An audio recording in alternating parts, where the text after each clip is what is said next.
भुजनडम् उस्हादीजिनवराणं णमेयोणियावड्ढमाणजिनेनाहं धम्मतंसणवेनाणं वृच्छामि पायेवागरणं वृच्छामि पायेवागरणं। हम सभी लोग पिछले कुछ दिनों से प्राकृत व्याकरण शुद्धहैन शब्दानुशासन का अध्ययन कर रहे हैं, जिसके अंतर्गत हमने प्रथम पाद के 271 सूत्रों का और द्वितीय पाद के 218 सूत्रों का अध्ययन कर चुके हैं। आज से हमारा तीसरा पाद प्रारंभ होता है और उसका पहला सूत्र आपके समक्ष बोर्ड पर लिखा हुआ है। इस तीसरे अध्याय में धातु के आदेश और धातु के विभक्ति प्रत्ययों के बारे में चर्चा की गई है। पहले दूसरे अध्याय में स्वर और व्यंजनों के माध्यम से जो परिवर्तन होते हैं, प्रत्यय या अव्यय उनके माध्यम से जो परिवर्तन होते हैं उनको दर्शाया गया था। लेकिन यहाँ तीसरे अध्याय में धातु प्रत्यय विभक्ति प्रत्ययों को मुख्यता से कहा गया है। तो सूत्र नंबर पहला क्या कह रहे हैं? बीप स्यात् स्यादेर बीप से स्वरे मोवा। बीप स्यात् स्यादेर बीप से स्वरे मोवा, अर्थात इस सूत्र का अर्थ है बीपसा। बीप स्यात् मतलब बीपसा अर्थ में प्रारंभ में स्वर होने पर विभक्तिवाचक सी आदि प्रत्ययों के स्थान पर विकल्प से माँ, हलंत वाला माँ आदेश हो जाता है। अभी आपको समझ नहीं आया होगा। बीपसा का अर्थ होता है एक शब्द को बार बार लिखना, 2 बार, मतलब कम से कम 2 बार है। जैसे एक एकम लिखा है, इसमें क्या है? एक और एकम 2 शब्द जुड़े हुए हैं, एक 2 बार लिखा हुआ।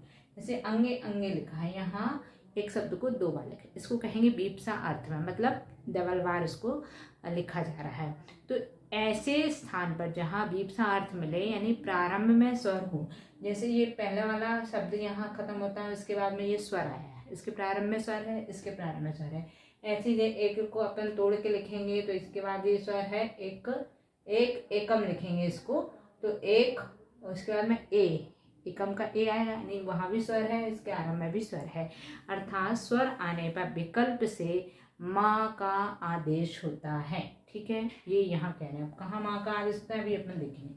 एक एकम शब्द लिखा है, इसकी प्राकृत बनेगी एकम या एक 2 रूप इसके प्राप्त होंगे। तो इसको अपन ने यहाँ से सिद्ध करना है, इसको सिद्ध करना है। ये संस्कृत का शब्द है, इसकी प्राकृत बनानी है।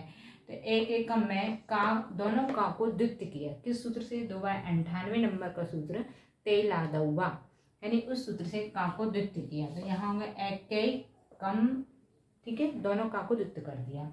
अब जो यहाँ माँ है वो निश्चित रूप से विभक्ति है। कौन सी विभक्ति है? इस शब्द में वह द्वितीय विभक्ति है। द्वितीय विभक्ति के लिए 3/5 नंबर का अभी आने वाला है, 5वें नंबर का सूत्र, उससे द्वितीय विभक्ति का प्रत्यय अम के स्थान पर माँ आदेश हो जाता है। तो यहाँ पर जो माँ था उसका भी अनुस्वार कर दिया है ना। तो इसको अभी ऐसे ही रहने दें, माँ का भी अनुस्वार ना करके अगले स्टेप में करेंगे अपन माँ का अनुस्वार। ठीक है, अब क्या किया यहाँ पे? कई जो है, का पे जो ए की मात्रा लगी वो प्राकृत में नहीं होती, तो उसके स्थान पे एक सूत्र लगाए। 1/148 नंबर का सूत्र है, जिससे आई के स्थान पे ए हो जाएगा। तो ये क्या होगा? एक कम। इसको तोड़ा, यहाँ क्या शब्द है? एक धन एक कम, ऐसा शब्द है। तो एक शब्द में भी विभक्ति लगी हुई है। कौन सी विभक्ति? सी विभक्ति। सी यानी प्रथमा एक वचन, और एक अम मतलब द्वितीय विभक्ति एक वचन। ठीक है, तो यहाँ ये इसको तोड़ करके लिखा है, इसको अपन समझने के लिए, यहाँ लिखना नहीं है बट ये समझना चाहिए कि इसमें विभक्ति कैसे जुड़ी हुई है। तो यहाँ इस सूत्र का अर्थ क्या कह रहे हैं कि जहाँ 2 बार कोई शब्द आए तो उसमें जो सी आदि विभक्ति का विभक्ति उपयोग की गई है, वहाँ माँ आदेश हो जाता है बीच में, अंत में नहीं। अंत में तो विभक्ति प्रत्यय लगेगा, जो बीच में विभक्ति प्रयुक्त की गई है तो उसमें माँ आदेश विकल्प से हो जाता है। यहाँ क्या किया? एक, ये शब्द लिखा, धन सी विभक्ति थी, उसके स्थान पर माँ, और एक धन अम में से माँ आया और माँ का कर दिया हमने अनुस्वार। कौन सूत्र से? 1/23 नंबर के सूत्र से माँ का कर दिया अनुस्वार। ठीक है, मौनुस्वार सूत्र से। उसके बाद इस शब्द को इस शब्द पूरे को जोड़ दिया, एक और माँ में ए जुड़ गया तो मेक्कम, एक मेक्कम, यानी ये पहला रूप सिद्ध हो गया। दूसरा वाला रूप तो यहाँ बीच में यही सिद्ध हो गया था। ठीक है, अगला उदाहरण है अंगे अंगे। इसकी प्राकृत बने अंग मगम्मी। ठीक है, अंगे लिखा, अंगे में सप्तमी एक वचन जुड़ा हुआ है गी, अंग धन गी और धन अंग धन गी, दोनों में अलग अलग तोड़ के लिखा हमने। तो 3/11 नंबर के सूत्र से जो गी प्रत्यय होता है इसके स्थान पर ए आदेश हो जाता है। ठीक है, गी प्रत्यय का ए हो जाता है। तो अंग धन, ये अंत में ए आदेश के ए होता है या मी भी होता है। ठीक है, संस्कृत में यहाँ ए लगाया है, प्राकृत में दोनों होते ए और मी, द्वित में, तो यहाँ मी आदेश किया है। और जो पहले वाली गी थी उसके स्थान पे क्या कर दिया हमने माँ। किस सूत्र से, ये जो सूत्र चल रहा है बीफस्या स्यादे बीफ से स्वरे मोवा, स्वर होने के कारण, विभक्ति के बाद स्वर होने के कारण इसमें माँ आदेश हो जाए। इस विभक्ति के बाद स्वर नहीं है इसलिए इसमें तो विभक्ति का ही प्रत्यय लगेगा, लेकिन विभक्ति के बाद स्वर होने के कारण से इसमें माँ आदेश हो जाएगा। ऐसे इस विभक्ति के बाद स्वर होने के कारण इसमें माँ आदेश हुआ था। इस गी के स्थान पर माँ आदेश के 3/1 से और इस पूरे को जोड़ दिया तो अंग मगम्मी ये रूप यहाँ सिद्ध हो जाता है। इस प्रकार से ये पहला सूत्र हमारा यहाँ पूर्ण हुआ। अब हम देखेंगे अगला सूत्र।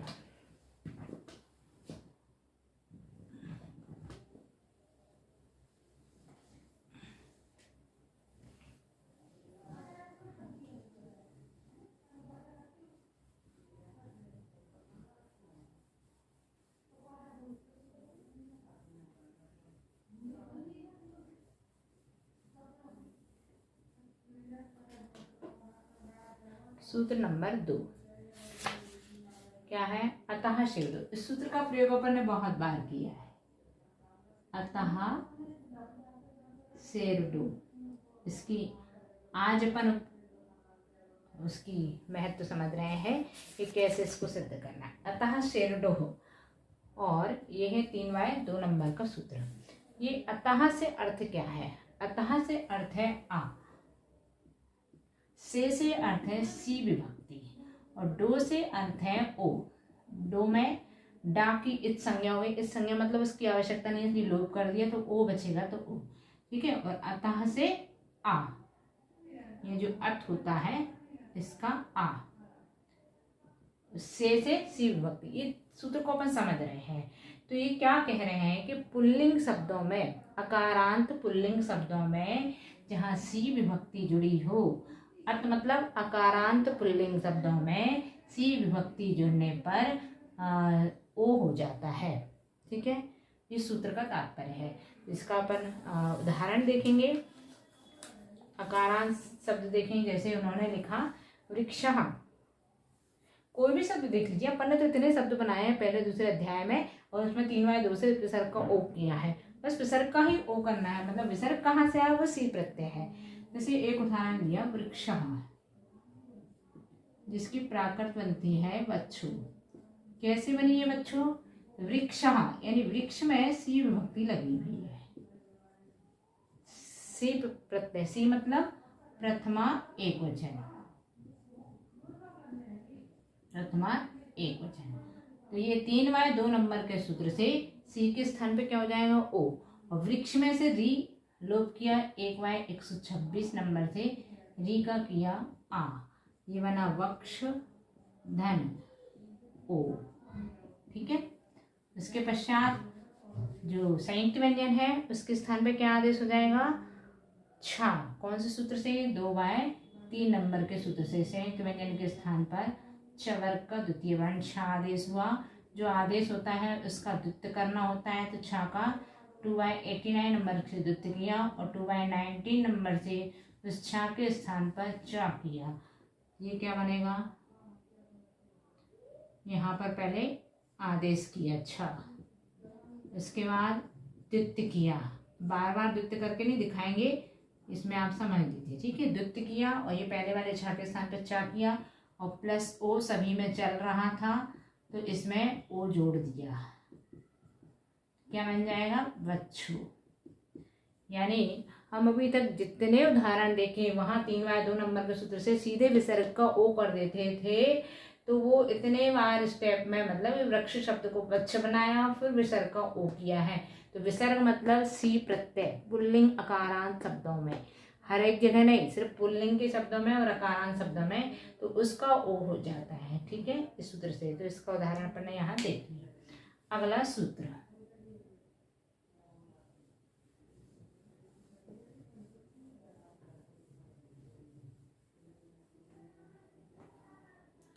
वैततदः।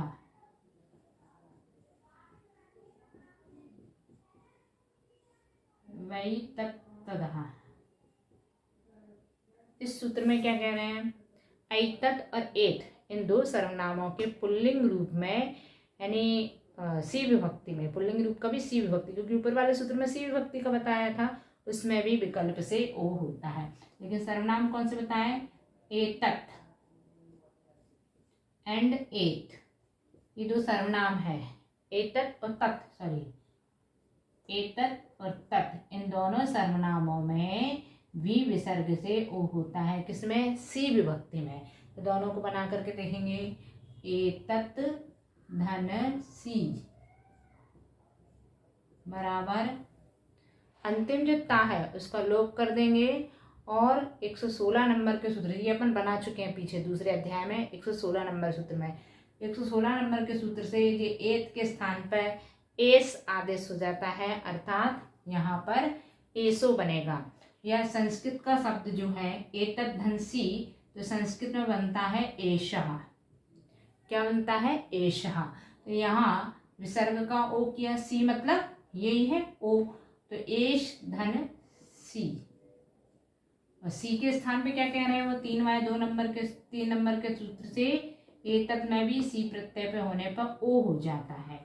तो ये क्या हो जाएगा? एष, शशो साह सूत्र से इस सा का कर दिया ये वाला सा, धन ओ, एसो, 1/260 से 3 शशो साह से तालब सा का दंत सा किया। इसी तरह से तत् सर्वनाम में भी तत् धन सी, या पिछली कॉपी देखें तो दूसरे पाद के 116 नंबर के सूत्र में, या 177 नंबर सूत्र में, और 31 नंबर सूत्र में भी सिद्ध किया, यानी कई बार इसको अपन सिद्ध कर चुके हैं। तो तत् का भी सी का भी यहाँ ओ होता है, और तत् को आदेश हो जाता है सा, तो सो। ठीक है, इस तरह से ये सूत्र हुआ पूर्ण। अगला सूत्र, इन सूत्रों का हम कई बार प्रयोग कर चुके हैं इसलिए सरल हैं।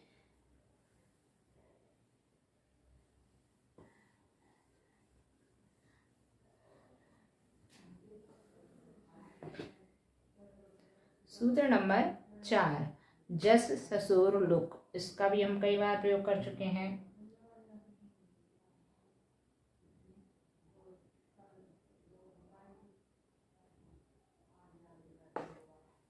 इनमें अकारांत पुल्लिंग शब्दों में, अभी सब ये अकारांत शब्दों का चल रहा है और पुल्लिंग शब्दों का चल रहा है। प्रथमा बहुवचन को अपन बोलते हैं जस, प्रथमा एक वचन को सी और प्रथमा बहुवचन को जस। एक बार अपन ये सारे प्रत्यय लिख लें, जिसको इसको बोलते क्या है। जैसे यहाँ एक वचन प्रत्यय लिखा, हालांकि ये पहले हम पूर्व की कक्षा में बता चुके हैं, लेकिन एक बार फिर से रिवीजन कर लेते हैं। बहुवचन, प्रथमा विभक्ति, यहाँ लिखा है विभक्ति, क्योंकि अभी आप कंफ्यूज रहेंगे कि जस क्या होता है, सस क्या होता है, गस क्या होता है, गसी क्या होता है, गी क्या होता है। एक बार यहाँ लिख लेते हैं। प्रथमा एक वचन को बोलते हैं सी, प्रथमा बहुवचन को बोलते हैं जस। ठीक है, द्वितीय, द्वितीय एक वचन को बोलते हैं अम, द्वितीय बहुवचन को बोलते हैं सस। तृतीय, तृतीय एक वचन को बोलते हैं टा, तृतीय बहुवचन को बोलते हैं भिस। चतुर्थी, चतुर्थी प्राकृत में नहीं होती है, इसलिए उसके लिए कोई प्रत्यय नहीं है। चतुर्थी नहीं होती है, लेकिन चतुर्थी का प्रयोग मिलता है कहीं कहीं, तो सृष्टि के अनुसार है। चतुर्थ्या सृष्टि, अर्थात षष्ठी की भांति ही चतुर्थी को बनाया जाता है, लेकिन चतुर्थी का अलग से कोई प्रत्यय नहीं होते। पंचमी, पंचमी एक वचन को बोलते हैं घसी, बहुवचन को बोलते हैं भैंस। षष्ठी, षष्ठी एक वचन को बोलते हैं घस। ये पंचम अक्षर है, इसलिए इसको ग बोलते हैं, नाक से बोला जाता है तो घस। और षष्ठी बहुवचन को आम। सप्तमी एक वचन को गी, सप्तमी बहुवचन को सुप। उसके बाद आता है संबोधन। तो संबोधन में हे शब्द जुड़ जाता है, किसी में जुड़ता है किसी में नहीं जुड़ता, उसके प्रत्यय अलग अलग होते हैं। वो जब आएगा तो उसको अपन विशेष रूप से समझेंगे। अलग से ऐसे कोई प्रत्यय का नाम उसका नहीं है, ठीक है। तो प्रथमा एक वचन सी, बहुवचन जस, द्वितीय एक वचन आम, द्वितीय बहुवचन सस, तृतीय एक वचन टार, तृतीय बहुवचन भृष, पंचमी एक वचन घसी, पंचमी बहुवचन भैंस, षष्ठी एक वचन घस, षष्ठी बहुवचन आम, सप्तमी एक वचन घी, सप्तमी बहुवचन सुप। ये विभक्तियों के नाम है। इन शब्दों का ही सूत्रों में प्रयोग होगा, इसलिए ये आपको याद होना चाहिए। याद नहीं होंगे तो सूत्र समझ नहीं आएगा किस विभक्ति की चर्चा इस सूत्र में कह रहे हैं। अब लिखेंगे चौथे नंबर का सूत्र।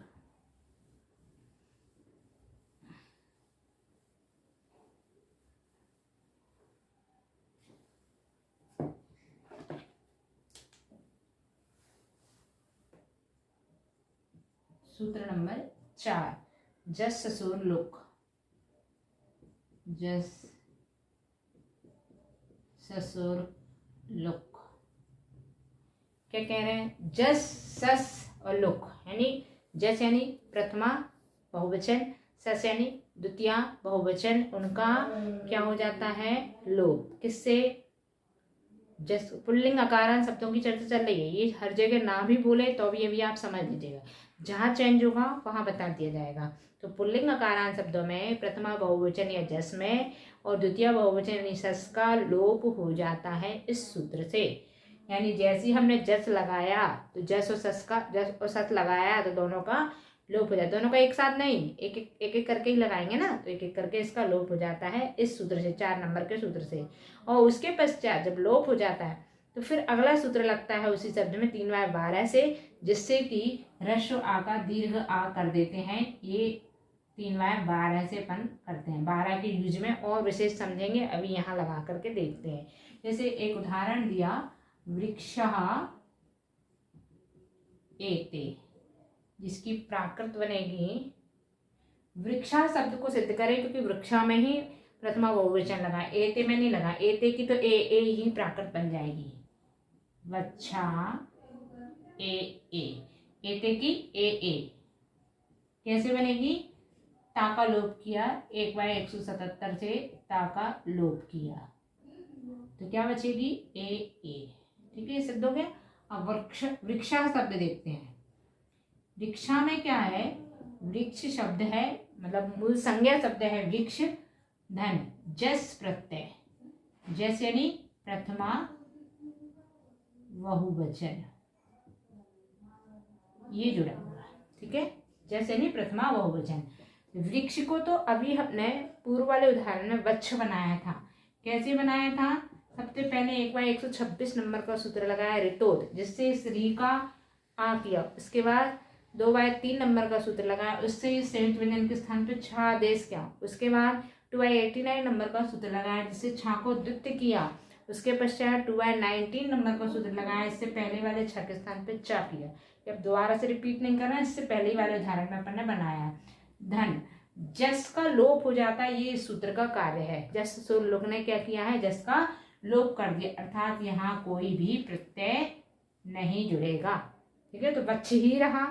लेकिन जब भी 3/4 नंबर का सूत्र लगता है, उसी के साथ उसका ये जुड़वा भाई है 3/12 नंबर का सूत्र। और वो सूत्र क्या है? 3/12 नंबर का सूत्र है, जो कि इसके साथ प्रयुक्त होता ही है। जस सस घसी तो दो द्वामी दीर्घा। अभी आगे अपन पढ़ने वाले हैं उसका डिटेल। अभी सिर्फ इतना जानो कि उस सूत्र से जस में जो भी प्रत्यय लगेगा या जो भी जस से पहले मूल शब्द है, उसका अंत स्वर दीर्घ आ हो जाता है। मूल स्वर का आ, ह्रस्व आ होगा, उसमें स्वर उसका दीर्घ हो जाए। जैसे ये वच्छ है, वच्छ में छोटा आ इस छा में है, तो ये दीर्घ आ हो जाएगा। ये प्रत्यय यहाँ नहीं लगेगा, तो अगली स्टेप में क्या हो जाएगा, वच्छा। और ए अपन ने पहले ही सिद्ध कर लिया है, तो बच्छा ए ये पूरा इसकी प्राकृत बन जाएगी। ठीक है, ए की उदाहरण पर्याप्त है इसके लिए। अपन को एक और रूप इसका मिलता है, वृक्षा का वच्छे भी प्रयोग होता है। दूसरा उदाहरण लिखें, वृक्षान, वो सस प्रत्यय के लिए, जस प्रत्यय है सस के लिए। वृक्षान पश्य बराबर वच्छे पेक्ष। देखिए पश्य के स्थान पर पूरा पूरा पेक्ष आदेश हो जाता है। किस सूत्र से, चौथे अध्याय के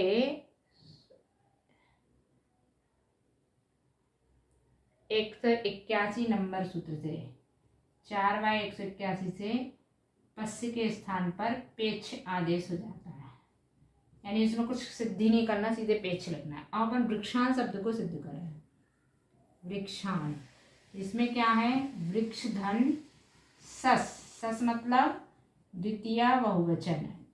ये दोनों कहीं कहीं एक जैसे भी होते हैं, इसीलिए एक साथ इसका सूत्र बनता है। जस ससोर लुक, जस सस लुक होते हैं। और जो 12 नंबर का था उसमें भी जस सस एक साथ था, यहाँ भी ये सस द्वितीय बहुवचन कहलाता है।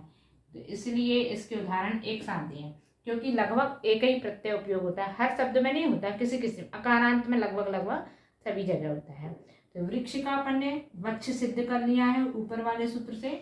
धन सस, सस का इस सूत्र ने लोप कर दिया, जस ससोर लोप, इस सूत्र से, यानी 3/4 से सस लोप, ये लिखना होगा।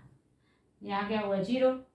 अब क्या किया, जैसे इसका जुड़वा भाई था 3/4 का, जस के साथ में 3/12 नंबर का सूत्र था, इसी तरह से इस 3/4 में यदि सस का लोप किया है, तो इसके स्थान पर यहाँ हमको कौन से सूत्र का प्रयोग, वही 3/12 नंबर के सूत्र से दीर्घ आ भी कर सकते थे, लेकिन 3/14 नंबर का भी एक सूत्र है जिसमें अंत का जो आ है उसके स्थान पे ए हो जाता है।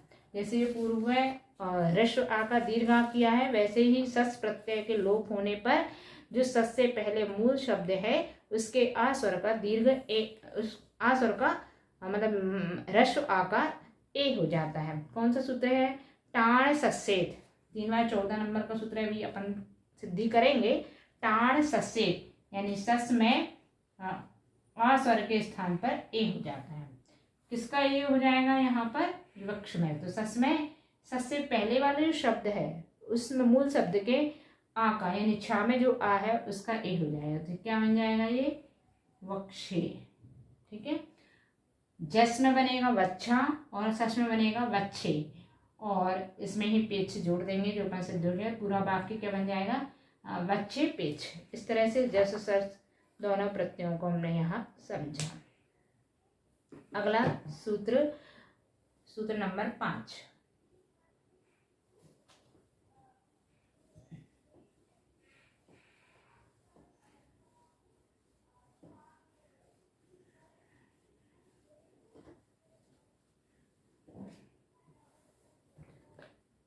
सूत्र नंबर 5 का भी अपन प्रयोग कर चुके हैं, अभी किया था।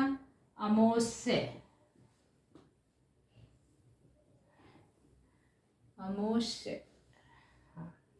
अकारांत विभक्ति में, अकारांत पुल्लिंग शब्दों में अमोश अम मतलब द्वितीय एक वचन, द्वितीय बहुवचन सस होता है, द्वितीय एक वचन अम में क्या होगा, जो उसका प्रत्यय है उसमें से आ का लोप हो जाता है, आ का लोप हो जाता है। ठीक है, जैसे यहाँ जो अभी शब्द लिखा था वृक्ष, तो उसमें वृक्षम लिखा हुआ है, तो इसकी प्राकृत क्या बनेगी, वच्छम। इसमें द्वितीय विभक्ति लगी हुई है, द्वितीय एक वचन, तो इसको सिद्ध कीजिए। वृक्ष धन अम मतलब द्वितीय एक वचन, एक वचन। ठीक है, वृक्ष को वृक्ष लिखा, पूर्वानुसार अपन ने सिद्ध कर लिया। धन अम। अम में से क्या कह रहा है, ये 5वें नंबर का सूत्र, आ का लोप हो जाता है। यहाँ क्या बचेगा, माँ, अकेला माँ, इसमें जोड़ दिया वच्छम। और मोनुस्वारा सूत्र से 1/23 नंबर के सूत्र से माँ का कर दिया अनुस्वार, तो क्या बन जाएगा, वच्छम। वृक्ष शब्द की सारी विभक्ति के रूप बना ले। प्रथमा बना लिया एक वचन, है ना। प्रथमा एक वचन क्या बनाया था अपने, वृक्ष का, बच्छो, ओ हो गया था। उसका बहुवचन क्या बनाया, बच्छा, दीर्घ आ लगा था। द्वितीय एक वचन में क्या लगा, अनुस्वार, वच्छम। द्वितीय बहुवचन में ए हो गया, तो बच्छे। ठीक है, 4 रूप इसके बन गए हैं वृक्ष शब्द के। अगला सूत्र, सूत्र नंबर 6, टा आमोरणः। टा आमोरणः। अब देखिए, टा किसको कहते हैं, तृतीया एक वचन को। आम किसको कहते हैं, षष्ठी बहुवचन। इन 2 प्रत्ययों में ना हो जाता है अकारांत पुल्लिंग शब्दों में। 2 के लिए एक सूत्र कह दिए, जैसे जस ससुरलोक में जस सस के लिए एक साथ कहा आ, ऐसे यहाँ तृतीया एक वचन और सृष्टि बहुवचन के में णा प्रयुक्त होता है, प्रत्यय लगता है। वृक्ष शब्द में ही बनाए, जैसे कोई दूसरा शब्द ले, वृक्ष का आप बना करके देखिएगा, हम अकारांत दूसरा शब्द ले रहे हैं, जैसे जिनेन, जिन धन टा, क्या बनाया, इसकी प्राकृत लिख दे पहले, जिनेन। ठीक है, यहाँ जिन, वृक्ष की चूंकि अपन ऊपर 4 रूप बनाए हैं, तो अब आप तीसरा इसकी तरह उसको बना के देखिएगा। जिन धन टा, टा मतलब तृतीया एक वचन।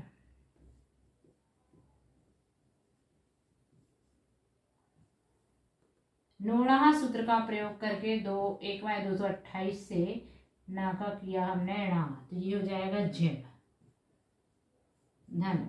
टामोरुणा सूत्र क्या कह रहा है, टा के स्थान पर णा प्रत्यय लगेगा, यहाँ हो जाएगा णा।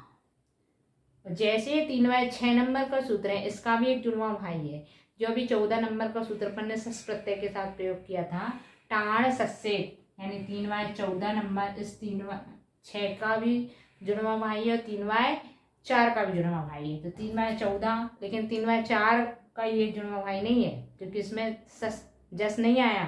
टाण सस्सेत सूत्र ये है, तो टाण मतलब टा आया है, सस्सेत मतलब सस आया है, तो सस 3/4 नंबर के सूत्र में भी था और टा यहाँ 3/6 में है, तो यहाँ आ का ए हो जाता है। आ का ए किस में होगा, जो टा प्रत्यय जोड़ेंगे उससे पूर्व जो मूल शब्द है उसमें जो आ है उसका ए हो जाएगा, तो क्या बन जाएगा, ये जिणेण।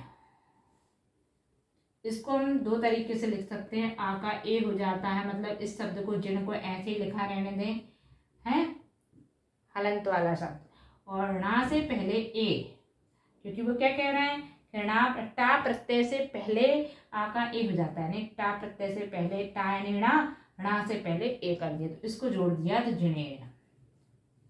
और सीधे भी लिख सकते थे, जिण में जो आ था उसके स्थान पे ए कर दिया तो जिणेण। अब यहाँ जो आ नहीं है, तो इसके लिए क्या करना होगा, 4/239 नंबर के सूत्र से विकर्ण आ की प्राप्ति करनी होगी, जिससे कि ये णा पूर्ण हो जाए।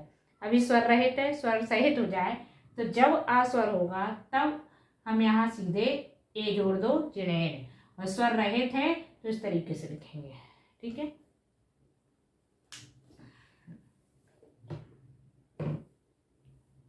और ये हो गया तृतीया एक वचन का। और आम किसे कहते हैं, सृष्टि बहुवचन। इसी में अपन सृष्टि बहुवचन और बनाए, जिना नाम बनेगा। सृष्टि बहुवचन में क्या बनेगा, जिना नाम, तो जिन धन आम।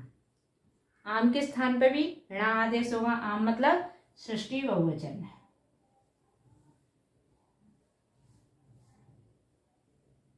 सृष्टि बहुवचन।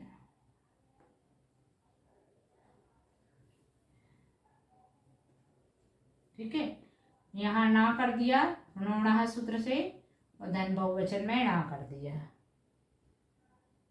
लेकिन यहाँ जो इसका जुड़वा भाई था टा का 3/14, वो इसका नहीं है, इसलिए आ का ए नहीं होगा।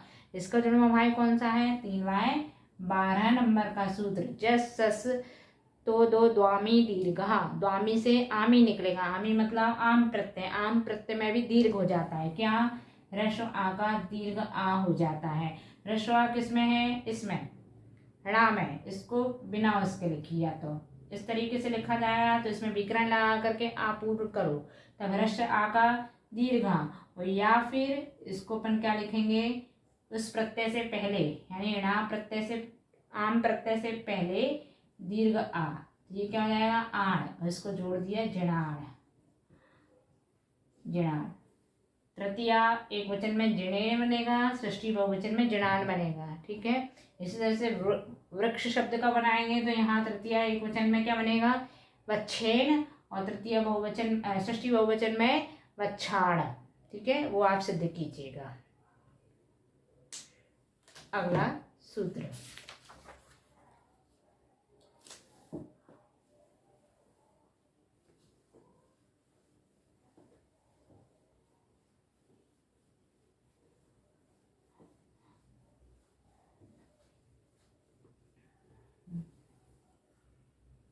सूत्र नंबर 7, इसमें भिस प्रत्यय के बारे में लिखा है।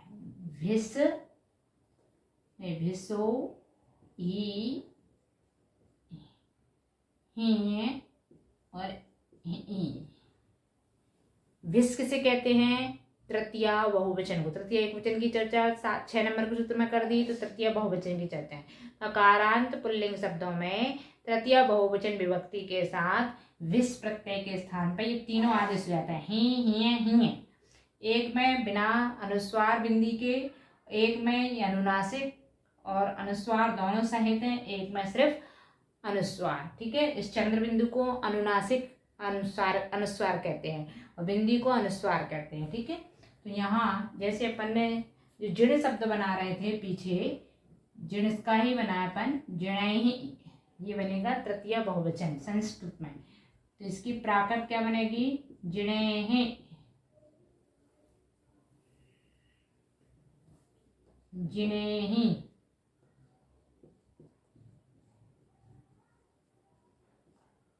और जिणेहि,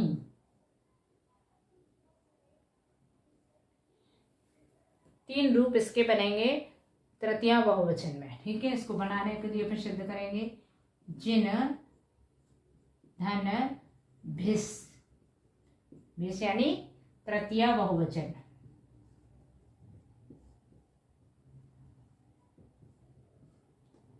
नोणा सूत्र से नाकाकिया णा धन, यहाँ लिख दीजिए 1y 228 से नाकाकिया णा। भिस में तीनों प्रत्यय लिखेंगे, ही, और ही, और जिन शब्द के साथ जोड़ेंगे। लेकिन उससे पहले इसका भी एक जुड़वा भाई है, क्योंकि हमेशा विभक्ति प्रत्यय जब भी जुड़ेंगे तो विभक्ति के साथ में एक सूत्र और रहेगा, जिससे उसके पूर्व वाले जो शब्द है उसमें कुछ ना कुछ स्वर परिवर्तन होते हैं अधिकांशतः। तो इसलिए इसका 3/15 नंबर का एक जुड़वा भाई है इस सूत्र का। वो क्या है सूत्र, भिस भैस सुपी, यानी भिस और भैस और सुपी, ये तीन प्रत्यय जहाँ भी विभक्तियां जहाँ भी लगी हों वहाँ उसके पूर्व वाले शब्द में आकार ए हो जाता है, ठीक है। तो यहाँ जिण धन आकार ए किया है, तो अपन यहाँ क्या कर लेंगे, ए ही और ए ही, ये भी कर सकते हैं। अथवा 4/239 नंबर के सूत्र से षणा को विकरण आ की प्राप्ति करवाएं और षणा का पूरा आ स्वर सहित व्यंजन बना लें, यानी पूरा जड़ बन जाए, और जड़ में ही ये तीनों प्रत्यय जोड़ सकते हैं। तो जिणे, इसमें ए ही जुड़ा, तो जिणे ही, जिणे ही और जिणे हिन, ये तीनों प्रत्यय यहाँ जोड़ करके ये तृतीया बहुवचन सूत्र बनाए। ये एक विभक्ति के लिए सूत्र है, इसमें अलग अलग विभक्तियां उपयोग नहीं की गई है, ठीक है। चलिए आज इतना ही पढ़ेंगे अपन, आगे के सूत्रों का अध्ययन कल की कक्षा में चेक करेंगे। आज जिनवाणी स्तुति।